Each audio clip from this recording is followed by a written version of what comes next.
Bola liar kembali menggelinding ke hadapan Anda. Mengklaim militer Amerika Serikat dan Israel unggul dari Iran, Presiden Donald Trump kini justru dihadapkan kebuntuan di Selat Hormuz. Trump kini tidak bisa begitu saja menghentikan perang yang ia mulai. Trump dihadapkan dengan dilema keamanan serius. Apakah membiarkan blokade Selat Hormuz dengan konsekuensi harga minyak terus melambung, atau mengirim kapal perang untuk mengawal tanker minyak tapi berisiko jadi sasaran empuk militer Iran? Dengan kendali Iran atas lalu lintas tanker minyak di Selat Hormuz, apakah akan jadi endgame kampanye perang Presiden Trump? Saudara, inilah Bola Liar bersama saya, Masister Tarigan. Kita bahas tema malam ini dengan sejumlah narasumber yang sudah hadir di studio. Saya menyapa Marsikal Purnawirawan Agus Supriyatna, Kepala Staf Angkatan Udara 2015-2017. Al-Arab, Ketua Sentra Initiatif and Peneliti Senior Imparsial. Halo. Halo. Dina Prapto Raharja, Pengamat Hubungan Internasional. Mbak Dina. Ihsanuddin Nursi, Analis Ekonomi Politik dan Energi. Ali Mokhtar Ngabalin, Guru Besar HI Busan University of Foreign Studies. Halo, Ali. Mahfuz Siddiq, Sekjen Partai Gelora. Selamat malam, Mas Siddiq. Dan di floor sudah ada Fauzia Cempaka Timur, Peneliti Senior Indo-Pacific Strategic Intelligence. Saya langsung ke Mbak Cempaka kalau begitu. Pertanyaan pertama, kita lihat kemarin kita dengar Trump soal Iran bilang, the loser of the Middle East. Hingga dia mengatakan, bahkan bilang, Iran sudah menyerah. Dia juga mengancam akan saya kerang 20 kali lipat. Ada statement klaim menang. Tapi situasi yang kita lihat sekarang berbeda jauh. Anda lihat Trump ini cerdas atau denial atau apa? Ada sikap bravado dari Trump yang ingin ditunjukkan. Tapi kalau kita lihat secara fakta saat ini pada hari ke-6 kemarin, US sudah menghabiskan sekitar 11,3 billion US dollar dan saat ini sekitar di hari ke-14 sudah habis sekitar 20 billion US dollar, dan cost yang diberikan oleh Iran juga tidak main-main, yaitu cost yang diberikan per hari bisa 1,5 billion US dollar. Ketika kita hitung bandingkan dengan Afghanistan saja selama sekitar 3 tahun, angka yang didapatkan selama 3 tahun tersebut, angka yang didapatkan sampai 300 billion US dollar. Nah, berarti cost yang dihabiskan di Afghanistan selama beberapa tahun, selama 3 tahun tersebut hanya dihabiskan di Iran dalam waktu yang hanya 2 pekan saja. Dan ini tentu akan menjadi beban yang sangat besar, terlebih ketika kita memandang dampak di dalam negeri cost bagi US sendiri. Saat ini harga minyak sudah meningkat sebesar 60% per galonnya begitu. Jadi ini sudah membebani secara luar biasa di dalam negeri, dan ini akan menimbulkan beban politik juga bagi Trump karena kita ingat juga mereka akan menghadapi midterm election. Lalu bagaimana dengan Iran yang menyatakan tidak membuka ruang negosiasi? Kita juga harus mengingat bahwa Mojtaba Khamenei baru saja terpilih beberapa waktu yang lalu dinyatakan sebagai pimpinan begitu. Dan meskipun sampai saat ini belum tampil ke depan umum, namun sudah memberikan statement melalui pemberitaan Iran begitu dengan dibacakan. Dan sampai saat ini kita harus ingat juga latar belakang Khamenei yang sangat dekat dengan IRGC. Bahkan hari ini Netanyahu mengeluarkan statement begitu bahwa Khamenei saat ini yang pimpinan Iran ini adalah boneka bagi IRGC begitu. Ini menunjukkan bagaimana divide and conquer. Jadi kebijakan di pimpinan baru ini akankah membuat Iran lebih keras? Karena baru saja juga saya baca bahwa Sabah bilang untuk tetap menutup Selat Hormuz, dia konsisten, nggak ada nego tampaknya. Dari sini kita lihat memang sangat konsisten Mbak Nurul. Jadi memang tidak hanya dari Mojtaba Khamenei, tapi juga dari bahkan dari Menteri Luar Negeri, spokesperson militer juga menunjukkan bahwa sangat konsisten, tidak ada negosiasi. Bahkan kita dengar juga tanggal kemarin, baru tanggal 12 Maret lalu, Menteri Luar Negeri Presiden Iran menyatakan bahwa ada 3 tuntutan khusus yang diberikan kepada Amerika Serikat dalam konteks peperangan asimetris. Ini menunjukkan bahwa Iran bukanlah pihak yang ingin menyerang, dia ingin damai. Tapi apakah negosiasi atau poin-poin yang diinginkan ini mungkin untuk dituntuti oleh Trump? Itu adalah pertanyaan. Oh, damai tapi udah bikin orang marah soalnya. Betul sekali. Saya ke Pak Ngabalin. Ya. Apakah Anda punya pendapat yang sama bahwa ini si Trump ini miskalkulasi atau sebenarnya dia lakukan ingin menenangkan hati rakyat Amerika Serikat atau sebenarnya dia sedang delusi? Dua-duanya tidak. Yang pasti bahwa perang itu adalah cara lain dari negosiasi politik. Itu semua pengamat strategi militer dalam banyak buku selalu mereka tulis. Salah satu di antaranya adalah Karel von Clausewitz. Itu dia selalu menyebutkan itu kan, perang. Saya tadi mencatat dia punya pendapat tentang what is the political negotiation by ordered way. Jadi perang itu adalah salah satu negosiasi politik dengan cara lain. Persoalannya sekarang kita lihat, apakah pertarungan ini adalah urusan ideologi, urusan dagang, atau urusan politik. Tapi kalau dilihat dari cara perang, perang itu terjadi karena orang tidak menemukan perdamaian. Jadi design and the solent. Sebetulnya kan antara harapan dan kenyataan itu tidak ditemukan titiknya. Kita seringkali menyebutkan perang itu terjadi di saat mereka sedang bernegosiasi. Benar. Tapi inilah cara-cara orang dalam menentukan bagaimana positioning politik untuk bisa menentukan masa depan politik bernegara. Tapi sebelumnya Trump ini sangat pede mengatakan bahwa ini adalah perang cepat. Tapi ternyata yang kita lihat tanggapan dari pimpinan baru pun seakan tidak memberikan yang namanya perdamaian selain ada 3 syarat kan yang dia berikan. Jadi Anda melihat si Trump ini miskalkulasi atau gimana sebenarnya? Saya mau bilang dia salah strategi kah atau gimana? Saya mau bilang bahwa dalam semua strategi perang, ekonomi dan politik yang dilakukan oleh Amerika dalam banyak catatan sejarah, mungkin secara fakta orang lihat di lapangan sama seperti yang tadi disebutkan dari sebuah apakah ini fakta, kenyataan, miscommunication atau miskalkulasi dan lain-lain. Tapi saya mau bilang bahwa negara sebesar Amerika Serikat dan Trump itu jangan pernah kita salah menilai.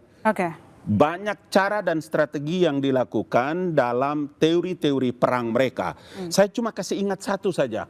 Ketika Trump menyebutkan bahwa Sayyid Ayatullah Ali Khamenei terkubur mati, di saat yang sama orang semua, hampir seluruh media internasional menyebutkan itu adalah klaim yang dilakukan oleh Trump. Tapi pada waktu yang sama dia menunjukkan fotonya, Pak. Dia menunjukkan foto Sayyid Ali itu Ayatullah itu. Apa yang saya mau bilang bahwa jaringan intelijen, jaringan militer, jaringan komunikasi bagi negara seperti Amerika Serikat jangan pernah dianggap sepele.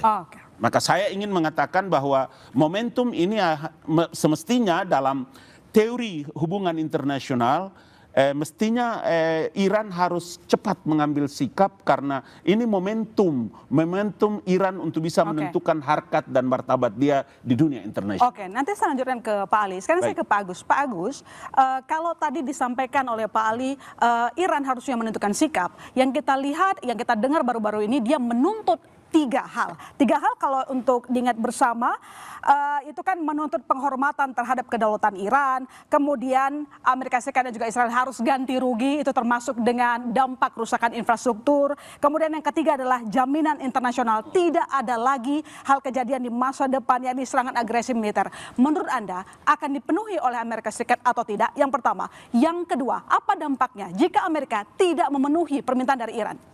Oke, terima kasih. Kalau saya lihat pimpinan yang sekarang dipegang oleh Trump, ya, siapa saja menilai bahwa ini orang unpredictable. Ya, nggak jelas, pasti dia bicara contoh ini tadi yang disampaikan Pak Ngabalin ada sedikit yang berbeda dengan saya. Bahwa sebetulnya Trump itu sebelum melaksanakan penyerangan pasti sudah diberi saran brief oleh para jenderalnya, terutama para ahli-ahli intelijen. Ya. Kita laksanakan sesuai dengan tujuan pertama. Tujuan pertama adalah melaksanakan proksi, propaganda supaya dilaksanakan oleh Kurdi ya dengan menghasut masyarakat sehingga mengadakan demo yang tidak senang pada pimpinan Iran. Kan itu sudah dilaksanakan dan demo udah beberapa kali ya kan. Tapi akhirnya gagal. Laksanakanlah operasi intelijen kedua. Operasi intelijen kedua karena dia bermaksud dengan gugurnya pimpinan tertinggi Iran tertinggi, udah pasti yang lain akan selesai. Ya. Kan begitu. Seperti apa yang dilakukan oleh Gaddafi, Saddam Hussein maupun yang kemarin Venezuela. Ya. Nah, ternyata operasi yang kedua ini sukses. Karena intelijennya sudah tahu bagaimana kebiasaan sehari-hari pimpinan dari Iran. Ya, kebiasaan sehari-hari, terus di mana saja tempatnya, di mana tinggalnya. Kemungkinan sudah menggunakan sistem seeker DNA. Jadi bukan seeker panas lagi, seeker bisa aja seeker DNA. Jadi dimanapun dia berada itu bisa tepat sasarannya. Dan memang persenjataannya air to ground-nya Amerika yang dimiliki ya. Nah, kalau dulu saya terbang masih pakai yang IGM-65 saja sudah begitu presisi, apalagi yang sekarang udah berkembang ya kan, presisi orang itu. Misalnya mau nembak Pak Nabalin, sini bisa kena nih Pak Nabalin, jadi harus menghindar sedikit. Nah, itu bisa tepat ya. Tapi kalau dikatakan bahwa dia harus mengikuti 3 tuntutan dari Iran itu, saya yakin tidak mungkin. Yang artinya? Tetapi kalau tidak, memang Iran itu strateginya Iran tidak ingin mengalahkan Amerika, bukan. Tetapi dengan konflik ini akan membuat anggaran Amerika makin banyak. Dan ini konflik yang mahal ke depan. Dan akan berkepanjangan. Karena strateginya dia bukan perang konvensional. Rudal sana lawan rudal sini, tidak. Dia asimetrik. Ya, asimetrik. Itu yang terjadi sekarang, bukan lagi perang konvensional. Itu. Saya ke Pak Ihsan.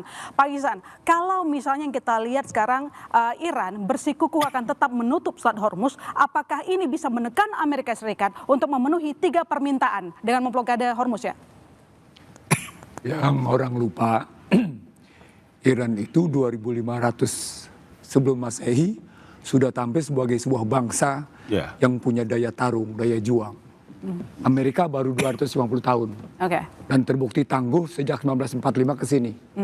Sementara Iran sudah tampil 2500 tahun sebelumnya, dia sudah tampil sebagai bangsa petarung.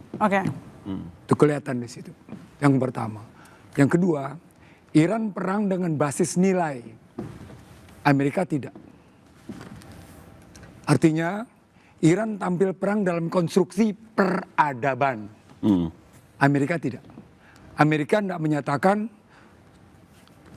bagaimana kekuatan itu, perdamaian itu berbasis kekuatan. Peace through strength.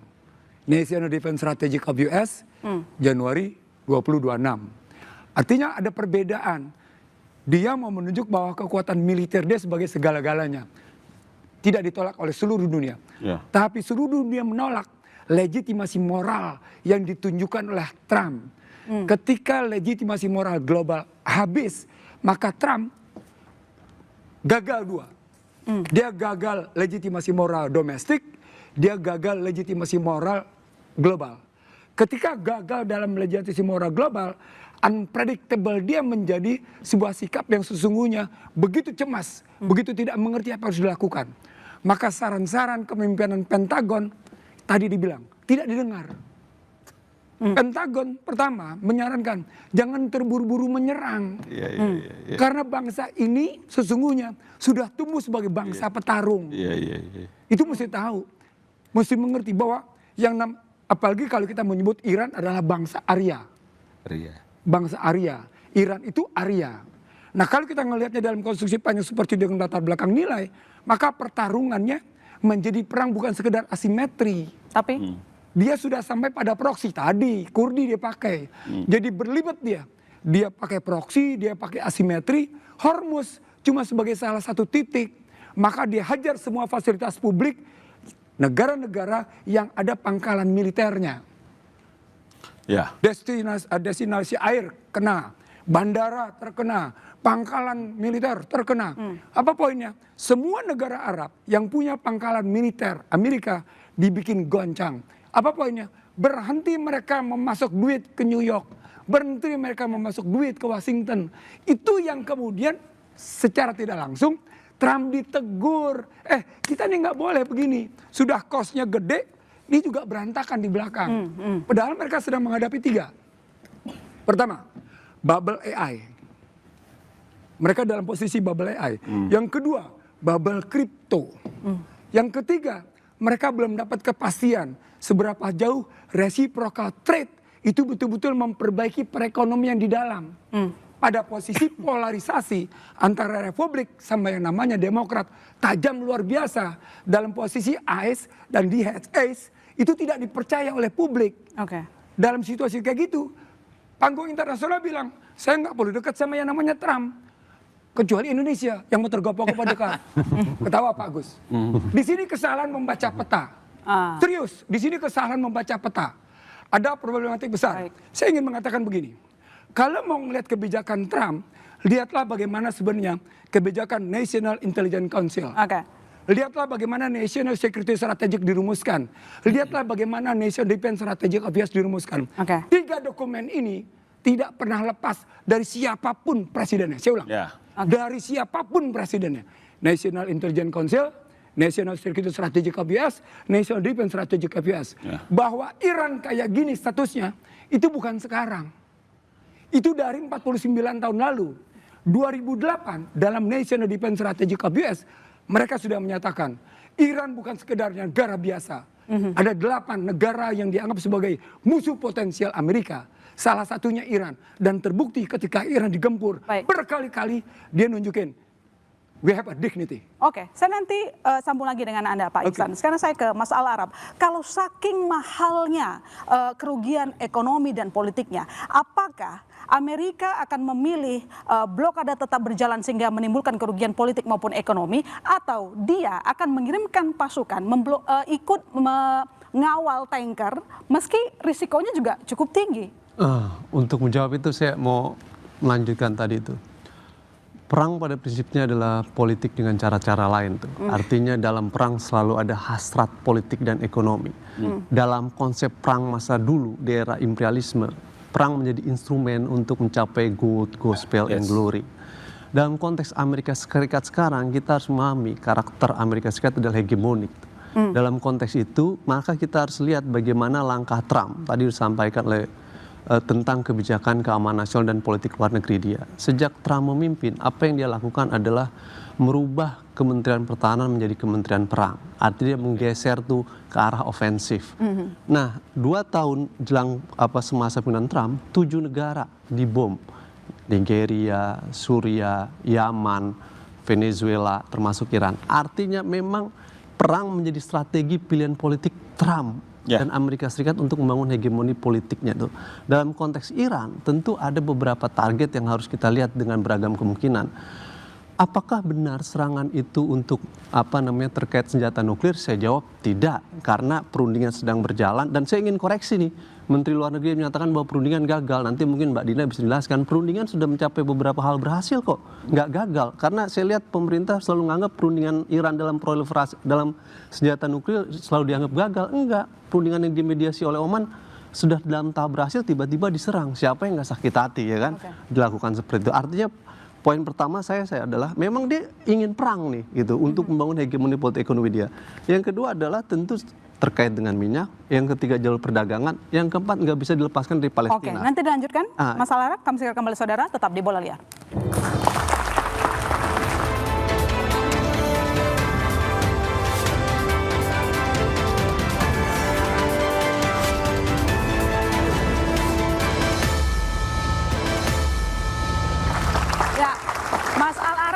Silakan lanjutkan. Tadi Anda juga membantah pernyataan dari Menlu Iran Abbas Araghchi yang bilang perang Amerika Serikat dan Israel gagal. Anda bilang nggak demikian? Perang gimana? Perang antara Amerika Serikat dan Israel telah gagal, kata Araghchi. Oh ya. Anda kan bilang nggak gitu kok.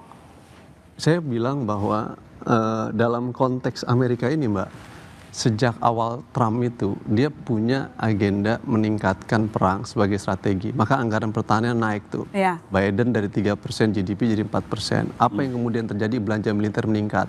Kalau Anda lihat sejak 2 tahun ini sampai perang ini, industri militer itu luar biasa sahamnya. Jadi siapa yang paling untung dalam perang di sini? Industri militer di Amerika Serikat. Dan perlu dicatat, industri militer di Amerika Serikat itu menjadi salah satu pilar yang mendukung Trump dalam pemenangan pemilu kemarin. Selain juga soal produsen minyak. Artinya target utama Trump adalah menghancurkan Iran, which is itu sangat sulit, mengganti rezim segala macam sulit. Kenapa?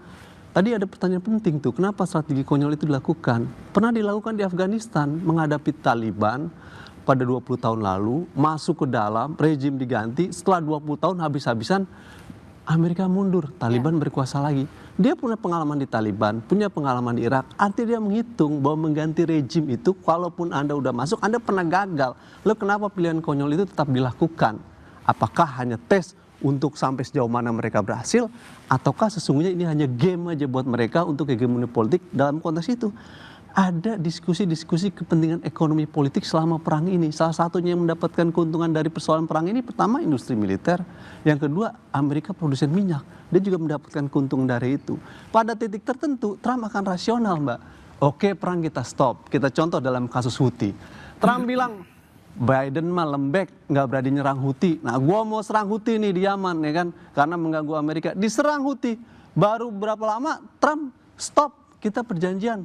Akhirnya perang dihentikan, apa yang dilakukan? Oke deh, kita buat damai, yang penting kapal dagang Amerika jangan diserang ya di Selat Aden yang mau masuk Laut Merah menuju terusan Suez. Poinnya apa? Pada titik tertentu Trump akan mengambil posisi ketika kerugian lebih tinggi dari keuntungan, dia akan men-stop perang yang terjadi. Jadi saya mau bilang, Trump menganggap perang di Iran dan di Iran ini adalah hegemoni politik dalam kepentingan dia dan kekuasaannya untuk mencari keuntungan sebesar-besarnya. Nah, sementara buat Israel adalah untuk membangun the grid of Israel tadi itu. Buat Iran ini untuk mempertahankan kedaulatan saya, maka saya harus bertarung habis-habisan. Nah, dalam konflik pasti ada titik buntu. Nah, ketika titik buntu terjadi karena semua aktor dalam konflik itu dihitung secara rasional, maka orang akan menghitung untung dan rugi. Apakah ini akan terus berlanjut atau tidak? Nah, ketika semua aktor menghitung kerugian lebih besar dari keuntungan, khususnya Amerika Serikat ya, maka dia akan stop tuh. Maka kemudian dia mencoba nyari jalan perundingan. Pertanyaannya, apa kemudian hari Amerika, khususnya Trump, sudah menghitung dalam level itu? Saya rasa mereka masih berpikir tentang kebuntuan tadi itu. Tapi ingat, dalam kasus Houthi, dia menghitung daripada hantam-hantaman terus, stop. Perjanjian dilakukan, yang penting kapal dagang Amerika jangan diserang oleh Houthi. Dilema itu termasuk putusan Iran memblokade Hormuz? Nah, dalam konteks Selat Hormuz, Iran ini cerdas ya. Tentu dalam perang selalu ada hitungan apa yang disebut dengan center of gravity. Orang menghitung apa center of gravity lawan yang ketika dilumpuhkan, dia akan kacau, ya kan? Nah, dalam konteks itu, ekonomi menjadi sasaran buat Iran tuh.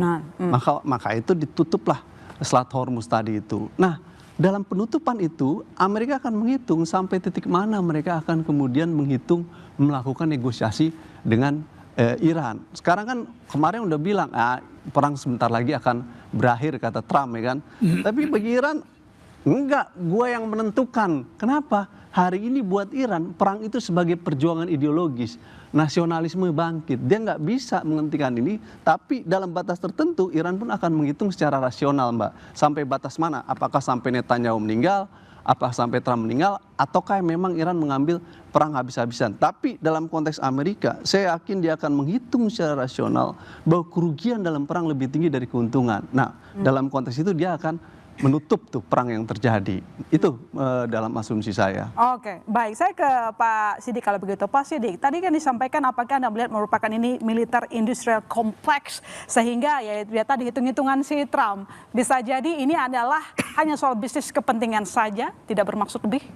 Iya, kalau kita mengamati kebijakan politik Trump ya, kebijakan luar negerinya, maka dan itu bisa kita bedah di national security strateginya yang dibuat oleh Trump, maka tidak ada satu pilihan strategi yang diambil oleh Trump yang tidak terlepas dari kepentingan ekonomi politiknya. Ya. Termasuk soal perang. Kita tahu bahwa salah satu kepentingan besar Trump di kawasan adalah dia ingin memastikan kawasan Timur Tengah atau kawasan Teluk Persia ini aman, dan salah satu kunci amannya adalah keberadaan pangkalan militer Amerika di sejumlah negara Teluk itu tetap eksis dan secara persenjataan terus mengalami modernisasi. Modernisasi itu artinya belanja negara-negara Teluk untuk membeli senjata dari Amerika ini harus jalan terus. Nah, ketika terjadi perang, pasti pikiran itu ada di Trump. Tetapi begitu situasinya terbalik, Iran ternyata mampu melakukan perlawanan secara tidak terkalkulasi dengan tepat oleh Amerika maupun Israel, dia melakukan perang asimetri dan perang berlarut semacam ini, Trump mulai menghitung bahwa postur pertahanan dia ini sudah tidak lagi visible untuk keperluan di Timur Tengah, di Teluk. Dan persenjataan canggih yang dikatakan sistem pertahanan udara yang luar biasa itu, ternyata kan hari-hari ini tidak mampu menangkal bahkan pesawat drone yang murah itu. Artinya apa? Masa depan perdagangan senjata atau industrial kompleks, military kompleks Amerika di Timur Tengah ini sekarang sudah tidak punya masa depan. Bahkan saya membayangkan ketika misalnya entah dengan formula apapun perang ini berhenti, maka pihak yang akan mendapatkan gain lebih besar adalah Iran ketimbang Amerika atau Israel. Tetapi efek lanjutannya adalah sangat mungkin pangkalan-pangkalan Amerika di kawasan Teluk itu kemudian akan berakhir masanya. Dan secara industrial kompleks kepentingan ekonomi militernya ini kerugian yang sangat besar bagi Amerika termasuk juga bagi Israel. Tetapi poin yang penting saya kira perspektif kita dalam membahas situasi di Iran sekarang ini, kita jangan juga terdisorientasi menempatkan Amerika sebagai aktor utamanya, tidak. Saya justru berpandangan aktor utamanya adalah Israel sebenarnya. Marco Rubio, Menteri Luar Negeri, ketika menerima the aid of Senate gangster istilahnya itu, 8 senator kunci yang ada di Amerika dari Republik, itu kan dia katakan, kami juga terkaget-kaget karena Israel melakukan serangan secara sepihak, secara mendadak, dan kami tidak diberi kabar apa-apa. Artinya apa? Bahwa keputusan perang itu tidak diambil secara bersama-sama antara Israel dengan Amerika. Tapi karena Amerika melihat Israel sudah jalan duluan, dia nggak mungkin berlepas tangan. Dia akhirnya membantu. Makanya kalau tadi ada pertanyaan ya kok miskalkulasi, gagap, ya memang dari awal Amerika tidak merencanakan menyerang seperti itu. Bahwa dia menggelar 2 kapal induknya di situ, sekian banyak pesawat tempur di situ, itu kan memang untuk menggertak saja agar kemudian Iran tunduk kepada tekanan Amerika. Jadi saya kira perspektif kita tempatkan Israel sebagai aktor yang paling berkepentingan dalam persoalan perang ini. Terkait itu nanti saya lanjut ke Anda karena ada perbedaan sikap ataupun jawaban dari Trump dan juga Israel dalam hal soal lama atau panjangnya perang berlangsung. Saya ke Mbak Dina. Mbak Dina, yang kita lihat Iran menjalankan perang atrisi dengan serangan berbiaya lebih murah, ya.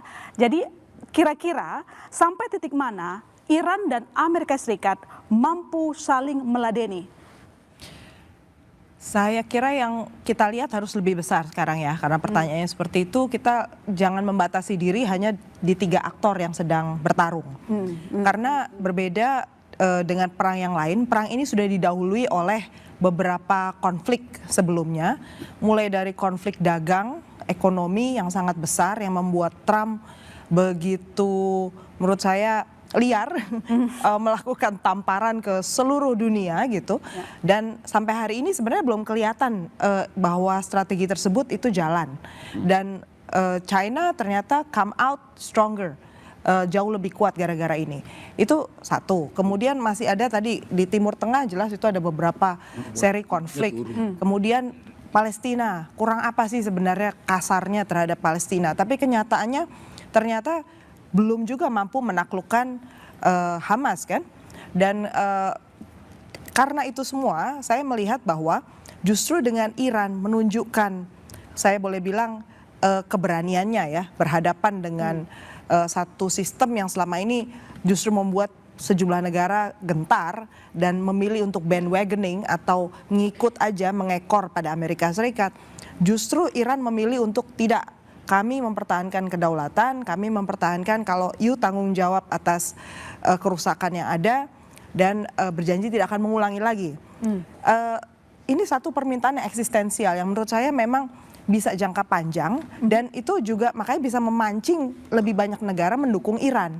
Dan itu yang dia tunggu nih sebenarnya si Iran ini. Seberapa besar daya tahan Iran dalam perang asimetris ini?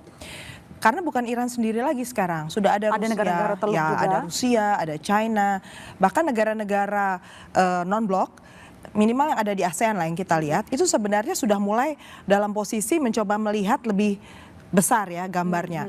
Memang kita lihat ada Filipina yang ya sudah terikat oleh perjanjian dengan Amerika Serikat, juga Thailand, Singapura. Tapi kita lihat bahwa statement terakhir dari ASEAN tanggal 13 kemarin itu menunjukkan bahwa statementnya jelas, yang menyerang pertama adalah Israel dan Amerika.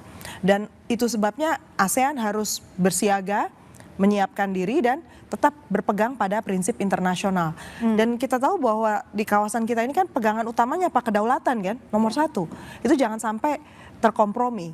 Jadi menurut saya sih negara-negara dunia ini ada yang wait and see, ada yang sudah jump in, langsung dia bandwagon karena dia berpikir bahwa Amerika Serikat masih akan bisa melindungi. Tapi kalau menurut saya sih dari gambaran saya Amerika Serikat nggak mampu lagi mendampingi atau memberi payung perlindungan buat negara lain. Orang Eropa aja suruh jalan sendiri gitu kan. Kemarin dengan kasus Greenland itu ya. Jadi kalau dan juga Ukraina. Jadi pertarungan bisa semakin kompleks karena Rusia sudah masuk dan Rusia bilang saya bisa mediasi, saya bisa bantu mediasi, tapi dengan satu catatan, cabut sanksi terhadap minyak yang selama ini menjadi masalah buat Ukraina kan. Jadi berarti pertaruhannya sudah lebih kompleks. Jadi menurut saya kita lihatnya jadi lebih besar, Iran ini memainkan seluruh papan catur untuk membangunkan dunia bahwa look, yang kita hadapi ini sekarang musuh yang seperti ini. Kamu tidak merasa dimusuhi juga apa gitu, kira-kira begitulah. Oke, baik, saya ke Mbak Cempaka. Kira-kira kenapa Iran menyerang negara-negara teluk padahal perangnya kan dengan Amerika Serikat dan juga Israel. Tadi mungkin menyambung analisis dari Mbak Diana. Di negara-negara teluk itu kan ada pangkalan militer Amerika Serikat dan juga ada kilang minyak di sana. Kenapa kira-kira? Tentu saja untuk membebankan kos yang lebih tinggi pada regional begitu ya. Dalam konteks ini negara-negara, tapi yang harus kita pandang adalah sampai saat ini sudah masuk ke pekan kedua dan sudah mau akhir pekan 2, tidak ada negara teluk yang melakukan retaliasi begitu hingga saat ini. Yang dilakukan, yang dipilih oleh negara-negara teluk justru adalah meningkatkan pada multilateral. Begitu. Yang dibawa adalah ke UN, kita dengar beberapa hari lalu salah satu UN Security Council mengeluarkan resolusi yang diajukan oleh Bahrain bahwa yang melarang Iran untuk menyerang negara-negara teluk. Jadi kita lihat bagaimana negara teluk juga tidak berani atau tidak sangat berhati-hati dalam menentukan strategi retaliasi terhadap Iran. Dan dalam konteks ini kita harus pandang ada beberapa konteks juga, yaitu ada proksi-proksi yang resilient di beberapa negara di negara teluk. Yang kedua adalah ada juga masyarakat domestik di negara-negara teluk tersebut yang sebenarnya pro terhadap Iran dengan alasan apapun, dengan alasan mungkin Syiah ataupun justru dalam konteks ini memang pro terhadap Iran dan anti terhadap Barat. Jadi dalam konteks ini memang sangat menarik untuk melihat dalam konteks teluk. Apa risiko jika negara teluk tersebut melakukan pembalasan? Ada dampak yang lebih panjang selain minyak, meskipun tadi sudah dijelaskan oleh para narasumber yang lain juga terkait dengan dampak minyak. Menurut saya adalah terkait desalinasi air. Nah ini adalah desalinasi air terbesar di Middle East, di Timur Tengah, ini berada di negara-negara teluk. Dan tentu jika, dan kalau kita ingat salah satu protes yang dilakukan oleh Iran adalah ketika Amerika Serikat beberapa hari yang lalu menyerang desalinasi di salah satu desa yang ada di Iran. Begitu. Jadi dalam konteks ini bukan tidak mungkin, tidak dalam konteks energi tidak hanya terbatas pada minyak saja, tapi bahkan pada energi air. Apakah negara teluk ini akan tetap berdiam diri jika Iran terus melakukan serangan-serangan ke negara teluk tersebut? Mbak Cempaka nanti jawab, boleh lihat kembali saudara.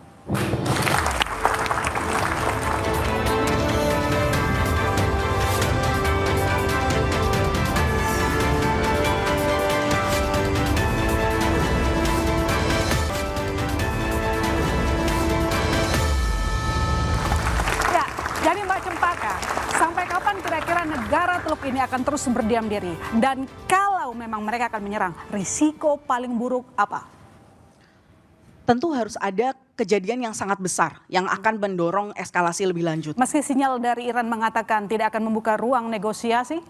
Terhadap negara Teluk, mereka menunggu, mungkin dalam konteks ini bukan menunggu, tapi misalnya hanya ada satu kejadian yang cukup besar yang harus mendorong. Karena kenapa? Kita lihat dari negara-negara Teluk sendiri, memilih untuk melakukan deeskalasi. Dalam konteks ini tadi saya sampaikan melalui multilateral. Dan juga kalau kita lihat negara-negara Teluk sendiri tidak memiliki kesatuan dalam konteks pandangan serangan Amerika Serikat dan Israel terhadap Iran. Dalam konteks ini dua negara atau beberapa negara memiliki pendapat untuk mengkondem, tetapi beberapa di antaranya justru menyatakan bahwa untuk melindungi dari kedaulatan negaranya, tapi tidak mengatakan kondem.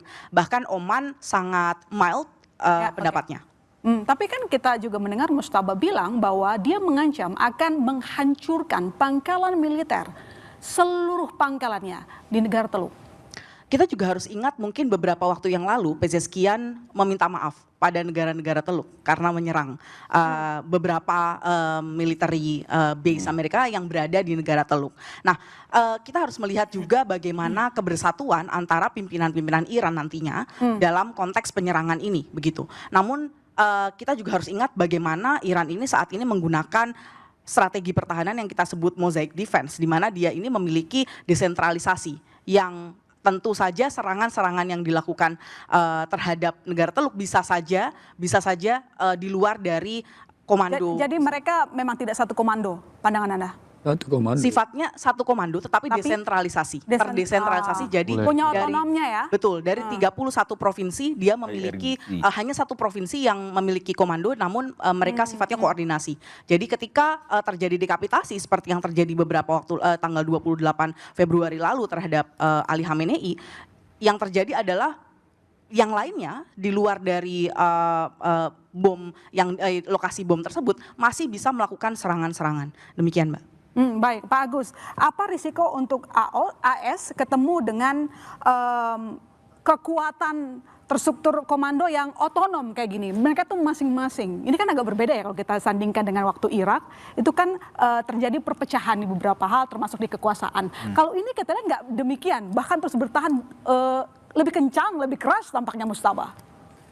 Karena begini ya, jadi pimpinan Iran itu bukan hanya pimpinan politik, pimpinan pemerintah atau sebagai pemimpin negara, tetapi juga pemimpin spiritual. Itu harus dipegang ya. Kalau pemimpin spiritual, apa yang pernah dibicarakan semua itu sampai ke bawah tuh udah ikut pasti. Jadi bisa dibayangkan aja, seorang pimpinan negara tertinggi ya, pada saat itu dalam serangan mendadak itu gugur, iya kan gitu. Dan sebentar kok tanpa siapa yang memerintahkan kok bisa menyerang balik gitu. Itu sulit kalau menurut saya secara kalau kita mempelajari masalah strategi military perang apapun defense kan ya susah ya. Susah itu. Loh ini pemimpin saya lagi begini, kita harusnya lagi melaksanakan apa duka cita atau apa segala macam. Tapi kok dia bisa serang balik. Ini yang membuat kagetnya Amerika dan Israel. Itu kalau saya lihat ya. Jadi kalau dikatakan tidak satu komando, semuanya itu pasti satu komando, tapi strukturnya sudah diatur dari jauh-jauh. Dengan doktrin mozaik ini, kira-kira kalau AS-nya ingin membuka blokade, maka apa yang terjadi dengan struktur yang dihadapi sekarang? Masing-masing punya otonomi ya? Iya, tapi maksudnya begini loh, bedanya ya. Jadi komando itu sudah dikasih sesuai dengan strukturnya masing-masing kalau di Iran itu beda. Jadi misalnya satu komando, satu batalion ini, dia sudah tahu tugas dan tanggung jawabnya apa gitu, sudah tahu. Ya. Jadi kalau misalnya atasannya atau apa misalnya hilang pun, ya dia udah melaksanakan sendiri. SOP-nya sudah ada. SOP-nya sudah ada. Standar operasional. Jadi apa yang terjadi risikonya jika Amerika Serikat memutuskan untuk mengirimkan kapal tanker begitu, kapal perang untuk mengawal kapal tanker yang melewati Hormuz? Kalau menurut saya Iran itu tidak semudah itu ya. Amerika mau ngirim atau apapun, dia kan sudah mengeluarkan Pak. Sudah mengeluarkan loh Mbak ya. Jadi ancamannya dia aja, misalnya dia mengatakan ranjau, ya kan. Yang kedua kapal apapun yang lewat akan saya serang. Sehingga ini yang mengakibat yang paling berat itu, yang mengakibatkan paling susah itu Jadi adalah menurut perusahaan asuransi maritim. Itu tidak mau ambil resiko. Akhirnya apa yang terjadi? Semua kapal-kapal niaga itu bingung, kalau tanpa asuransi kan bingung juga kalau terjadi apa-apa kan itu.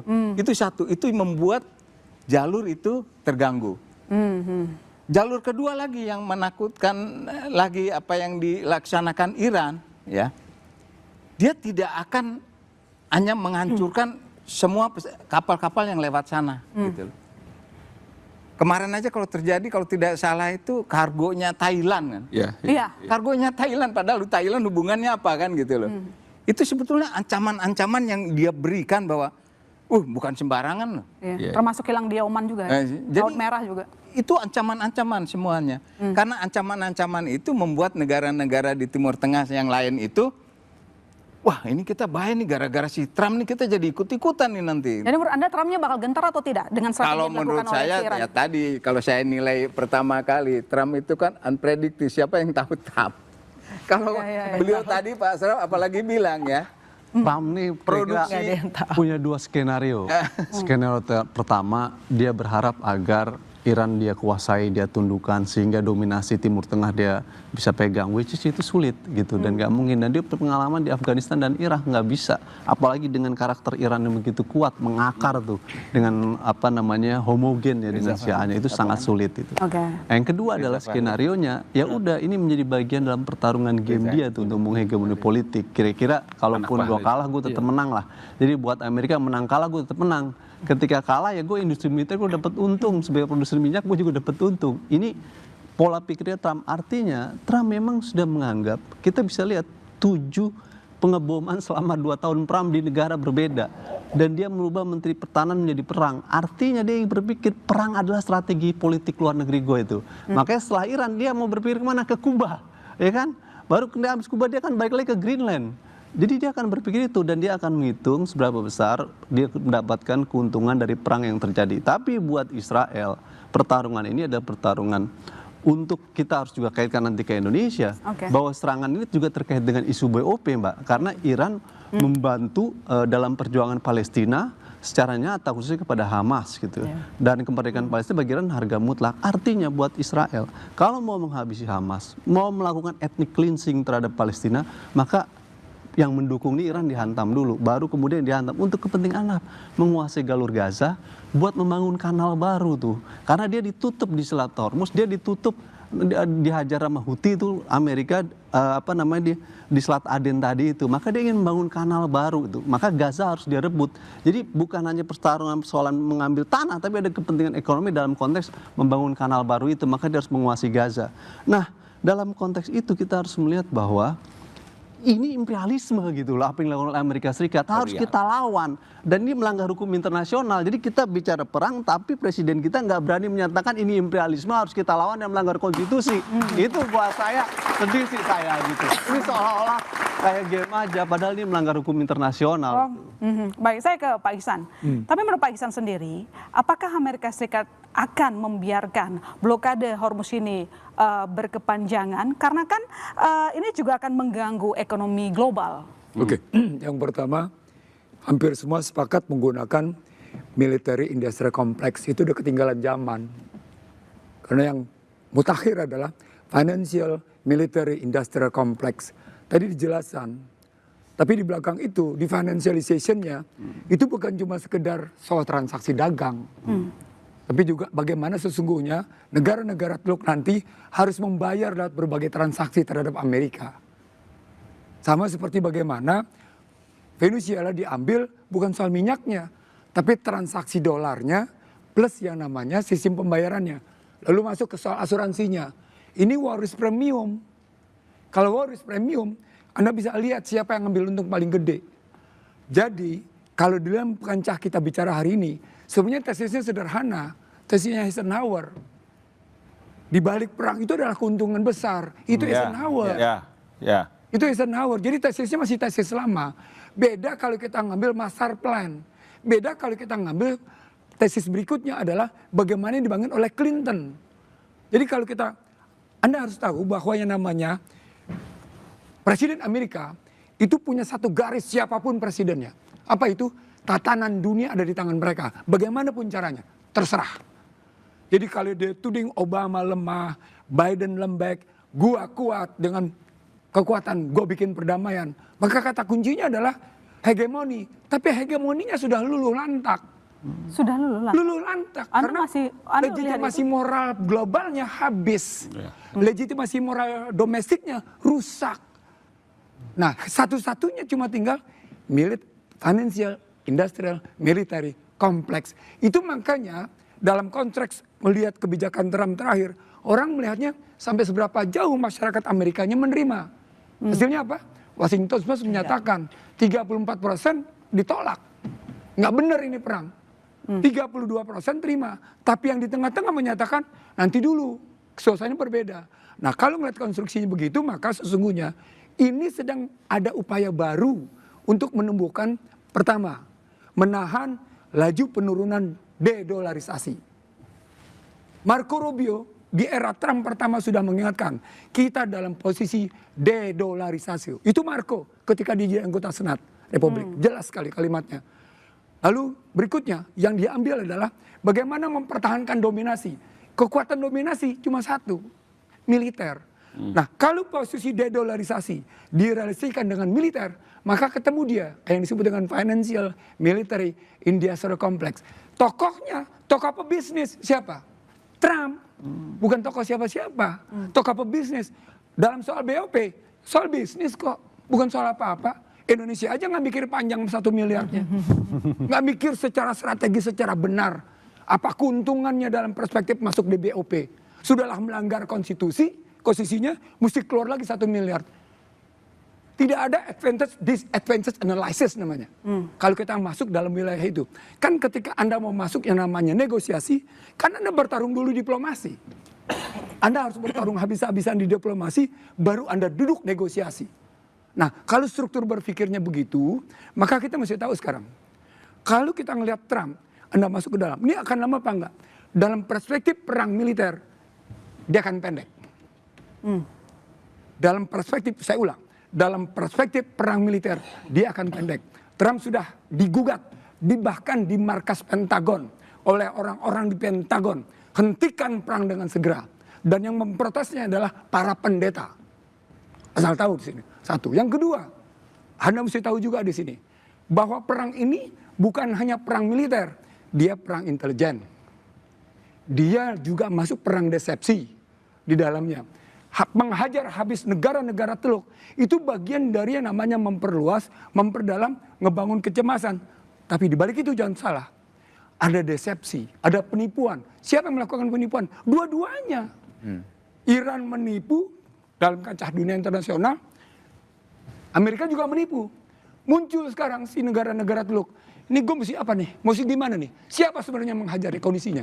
Siapa yang bisa melindungi dalam negeri? Muncul klaim ke Washington. Udahlah Washington berhenti. Gue dalam posisi merugi. Karena lo memang yang menyerang. Itu mesti desepsinya. Nah, dalam posisi desepsi seperti itu, yang perlu dicari adalah siapa sesungguhnya yang memainkan kekuatan intelijen. Tadi disebut, kekuatan intelijen Amerika biasa. Betul.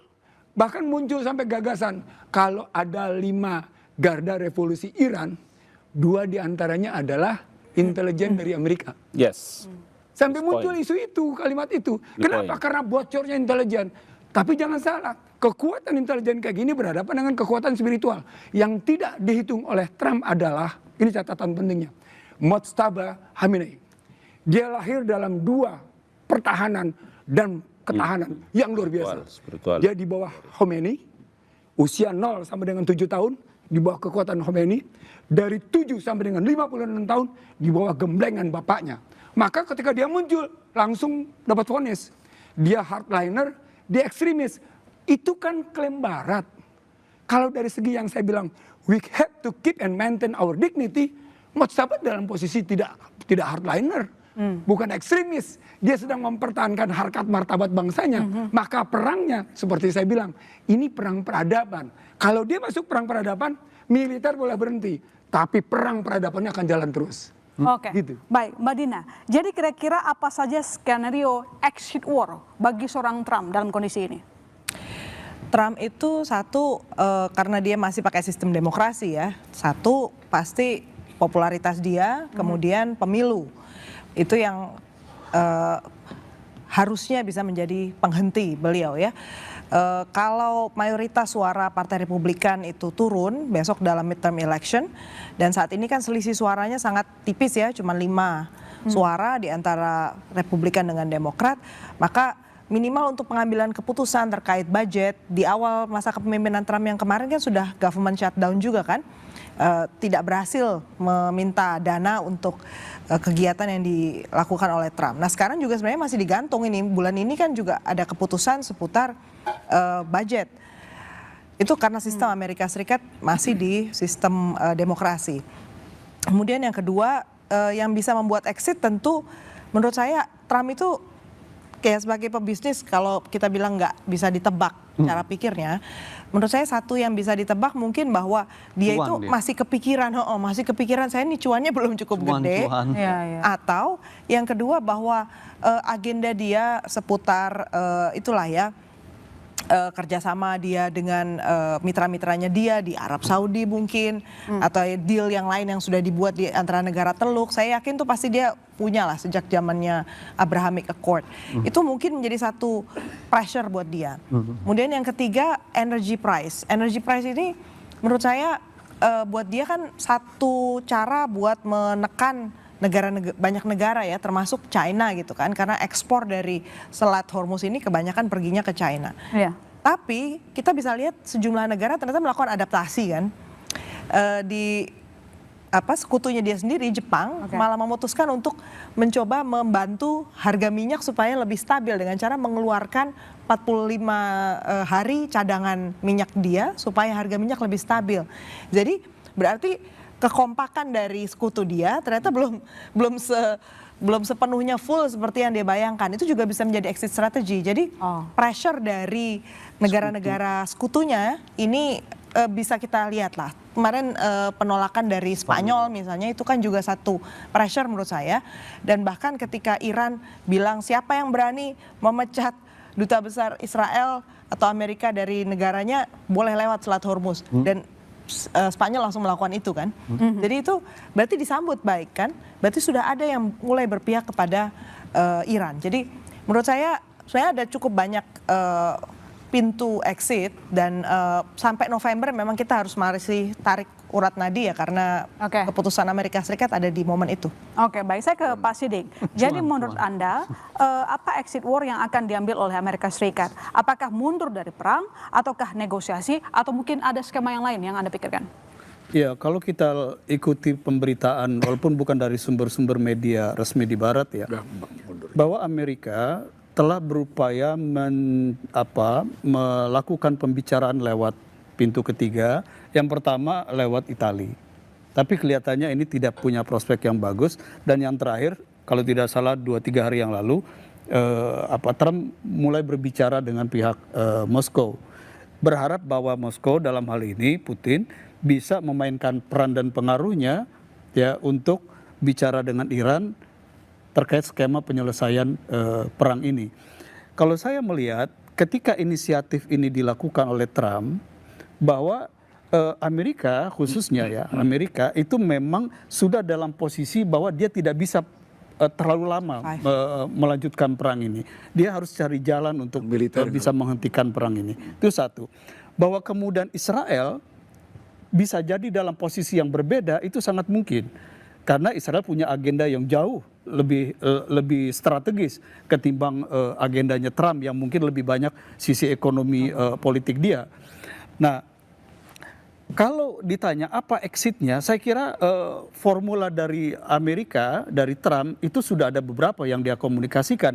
Tapi kata kuncinya sekarang adalah bagaimana respon dari pihak Iran. Ya, kalau saya melihat misalnya begini, hari ini tanggal 13 Maret, pemimpin-pemimpin di Iran, elit-elit nasional di Iran dipimpin oleh Presiden Iran turun ke jalan merayakan Al-Aqsa Day. Ya, jadi hari Al-Aqsa hari ini. Dan yang mengagumkan dan mengejutkan adalah tokoh-tokoh teras Iran, kecuali pemimpin tertingginya ya yang tidak turun, turun ke jalan secara terbuka, secara mencolok, melakukan peringatan Hari Al-Aqsa. Pesannya dua. Yang pertama adalah kami ini oke-oke aja loh. Trump mau meningkatkan ancaman dan serangan, kami ini tidak takut. Itu satu. Yang kedua, ini adalah cara Iran untuk kembali menarik konflik ini relevansinya dengan konflik antar Israel dengan Palestina. Ya. Kenapa apa? Poinnya ini. Terlepas apapun hasil peperangan ini, begitu perang ini selesai, Amerika secara militer mulai surut hegemoninya, dominasinya di Teluk Persia misalnya, tapi banyak yang meyakini Israel secara militer dia masih akan tetap survive. Dan itu dibutuhkan oleh Israel karena memang dia masih punya agenda lanjutan yang lebih besar, dan secara terbuka Netanyahu sudah menyatakan itu di beberapa kesempatan, yaitu mewujudkan ambisi untuk membangun Israel Raya yang itu mencakup sejumlah negara di kawasan Teluk. Jadi hari ini pemimpin-pemimpin di Iran dengan turun ke jalan merayakan Al-Aqsa Day itu sebenarnya berkirim pesan ke pemimpin-pemimpin negara Teluk. Hati-hati, hati-hati, Israel ini nggak akan berhenti sampai di Iran loh. Oke. Setelah Iran, Anda semua ini akan menjadi target berikutnya, termasuk Turki. Karena Turki dianggap sebagai the next Iran setelah perang ini usai. Jadi saya kira Iran mulai memperluas dan menarik kembali relevansi konflik ini dengan apa yang terjadi di Palestina dan Israel. Nah, dalam kaitan ini saya setuju tadi Bang Nursi bahwa persoalan BOP ini memang harus terus kita cermati, harus kita cermati terus, karena kita nggak ngerti nasib Trump ini di domestik politiknya bagaimana gitu. Jangan-jangan nanti umur politik di negaranya sendiri ini nggak panjang ya. Iya. Dan saya kira kalau Trump mulai berbicara tentang darurat nasional sekarang, ada nggak ini kaitannya dengan pemilu sela yang akan berjalan beberapa bulan ke depan? Jangan-jangan memang ada agenda untuk menunda pemilu sela. Karena opini publik di Amerika sekarang ini, kalau kita gabungkan yang ragu-ragu dengan yang mengatakan no, ini kan lebih besar. Artinya yang menolak perang di publik Amerika ini lebih besar daripada yang setuju perang. Iya, jadi kalau menurut Pak Ngabalin sendiri, apa langkah Trump yang harusnya diambil sebagai skenario-nya? Kalau tadi disampaikan oleh Pak Sidik kan ini tampaknya Iran sendiri mengirimkan pesan-pesan kepada dunia termasuk Turki untuk hati-hati. Tapi nanti dijawab, kami kembali saudara tetap di Pola Liar.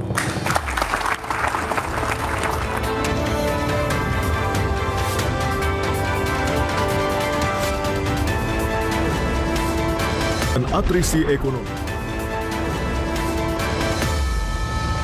Ya, Pak Ngabalin, jadi skenario geopolitik apa yang akan diambil pasca perang? Mungkin terkait dengan struktur keamanan. Ya, yang pasti bahwa sampai hari ini kan memang belum ada satu prediksi yang tepat terkait dengan memposisikan Amerika sebagai negara adikuasa, adidaya, baik dari sisi militernya, perdagangan, dan lain-lain. Dalam posisi seperti ini saya ingin mengatakan bahwa pola yang dikembangkan itu kan dia membangun semacam national dignity. Kita di Indonesia selalu kita bilang bahwa setiap pemimpin ada masanya dan setiap masa ada pemimpinnya. Dia sudah belajar satu periode pada waktu yang lalu bagaimana cara mengelola kekuasaan keuangan, kekuasaan politik, kekuasaan militer di Amerika Serikat, dan hari ini dia lakukan itu. Tapi yang lebih terpenting menurut saya bahwa dalam tadi saya mengkategorikan ada beberapa ya, apakah perang ini menjadi perang ideologi? Kalau saya mendengar keterangan dari Bang Nursi, Parsi, Iran dan bangsa Arya ini adalah bangsa-bangsa yang dilahirkan dari sebuah peradaban yang tidak pernah terkalahkan, quote and quote seperti itu. Dia punya peradaban yang tinggi, dia maju dengan sebuah ideologi. Tadi Mas Agus bilang bahwa mereka punya pemimpin tertinggi itu adalah membangun kekuatan spiritual. Bahkan dia juga pemimpin militer kan abang ya. Dan dalam posisi ini maka saya mau bilang bahwa momentum paling terpenting dalam sejarah bangsa, semua orang sudah akui bahwa hari ini adalah Iran yang memimpin pertarungan ini bang. Karena itu dia harus bisa menentukan posisinya. Dia boleh menahan sebentar Mas, dia boleh berhenti sebentar. Please kita duduk kemudian kita bicara.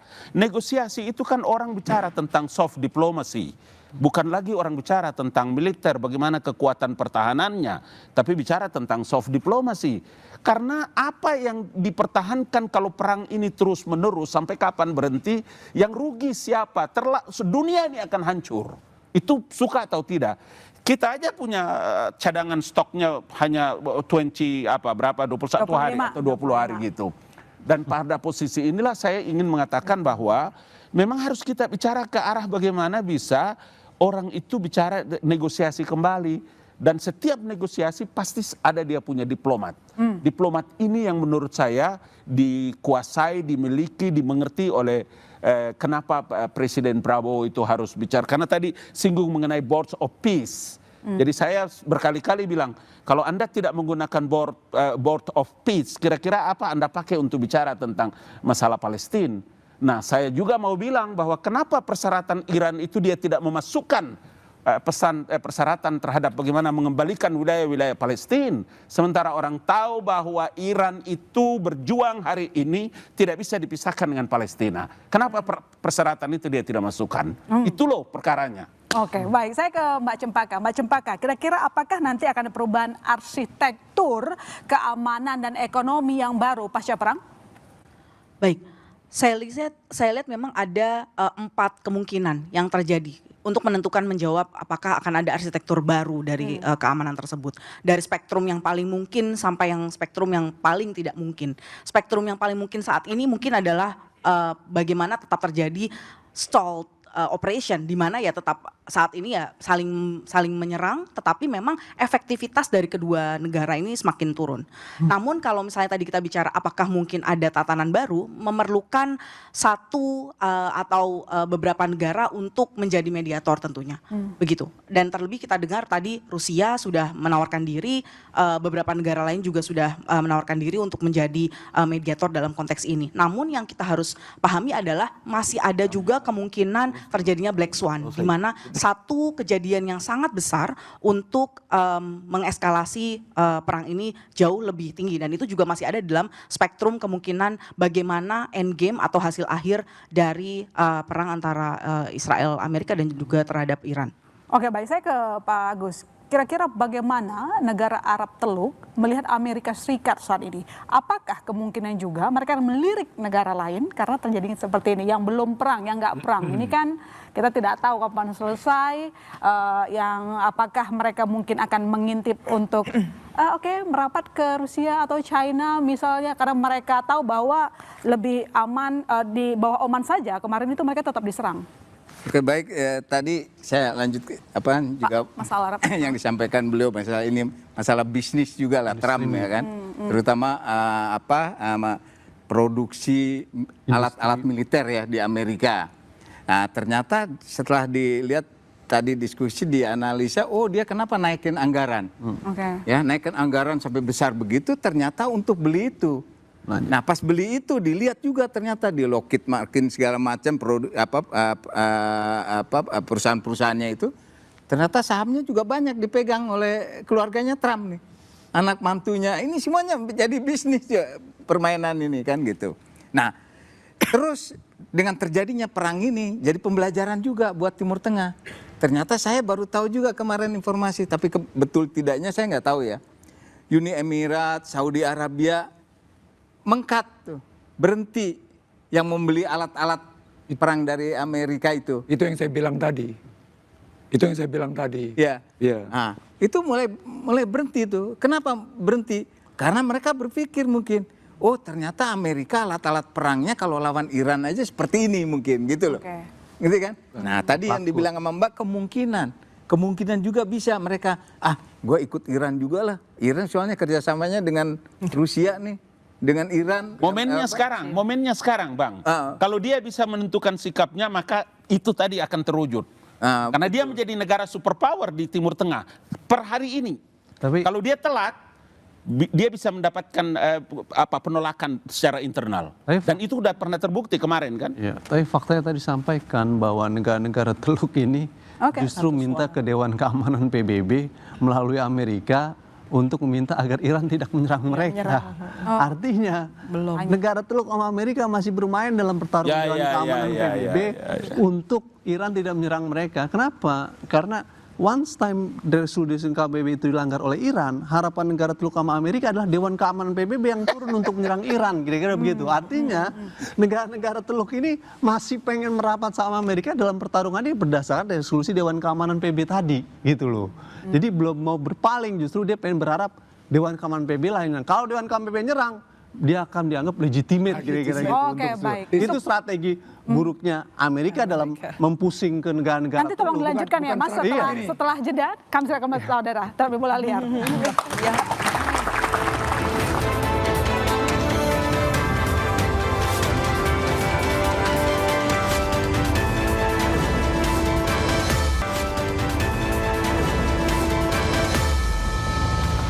Ya, Pak Iksan, singkat saja, jadi penutupan Selat Hormuz apakah menjadi end game seorang Donald Trump atau justru makin panjang? Saya kira karena Dewan Keamanan sendiri sudah minta deeskalasi. Eskalasi militer tapi. Nah kalau sampai Dewan Keamanan kayak gitu, tadi analisisnya. Jika salah satu pihak bermain, Dewan Keamanan turun. Muncullah veto. Tapi yang untung siapa di balik ini? Amerika lagi. Nah kalau ngelihatnya Amerika lagi yang untung lewat deeskalasi dengan konstruksi gini, ada dua kata kunci. Kunci pertama hukum internasional, kunci kedua seperti yang Trump dan kemudian diakui banyak pihak, rule based order. Maka statusnya bukan lagi double standard bagi Amerika. Sudah multiple standard. Dilanjutin gua menang, nggak dilanjutin gua menang. Mau ngomong apa? Tapi menang dalam pengertian ekonomi. Soal moral publik internasional nggak ada urusan. Nggak ada urusan buat gua. Yang penting dolar gua bisa tahan jatuhnya. Hegemoni gua tetap gua jaga. Karena semua analis mengatakan hegemoni Amerika luruh. Dominasi Amerika luruh. Dengan dia tunjukkan dengan kekuatan militer dan uang, dia balikin, gue bertahan. Oke, baik. Dapat dia multiple suitable standarnya gitu. Oke, baik. Kalau Mbak Dina punya pendapat yang sama? Pendapat yang sama bahwa ini endgame atau bukan kalau dari belum sih. kacamata Kalau Pak saya sih Iksan bilang nggak? belum. Karena saya sih masih berharap bahwa ada negara-negara yang mau tampil sebagai pemain yang ketiga, yang lebih clean mediator. Karena kalau mediatornya gitu kita mengandalkan Cina sama Rusia. BOP kalau begitu. Kalau gitu board of peace itu. Kenapa? Kalau begitu board of peace. Board of war. Tadi Mbak tidak mungkin. Dan sejak itu Amerika tidak pernah mau turun. Oke, Pak Sidik gimana? Endgame buat Trump atau enggak dengan penutupan Selat Hormuz? Kalau kita baca dokumen national security-nya Amerika, 5 kepentingan inti Amerika di Timur Tengah, di kawasan Teluk, salah satunya adalah Selat Hormuz. Ya, artinya ketika Selat Hormuz ini terus ditutup oleh Iran, maka itu sudah mengganggu salah satu kepentingan inti Amerika. Dia akan berupaya dengan berbagai cara itu bisa dibuka. Cuma persoalannya, postur militer dia dalam 2 minggu ini ternyata tidak sepenuhnya mampu berhadapan dengan cara berperangnya Iran. Nah, apa yang akan terjadi? Saya yakin kan begini, di publik Amerika sekarang ada yang sudah menghitung dalam hampir 2 minggu, Trump ini sudah hampir 50 kali bicara di publik. Dan semakin banyak Trump bicara, orang semakin bingung. Sehingga kemudian orang semakin tidak pasti dan tidak mendapatkan kejelasan tentang Trump ini apa dan mau ngapain. Ini publik Amerika, ya. Nah, oleh karena itu saya masih berkeyakinan salah satu home front, salah satu tantangan Trump untuk mau lanjut atau mau mengakhiri ini adalah bagaimana dia menyelesaikan front domestiknya gitu ya. Dan ini belum termasuk endgame buat Trump. Itu ini belum endgame karena ada satu lagi Israel. Israel juga punya agenda yang mungkin beyond agendanya Amerika. Baik, kita tunggu nanti perkembangannya. Terima kasih kepada seluruh narasumber yang sudah hadir di studio dan teman-teman mahasiswa. Dan demikian saudara, saya pamit sampai jumpa di Bola Liar minggu depan.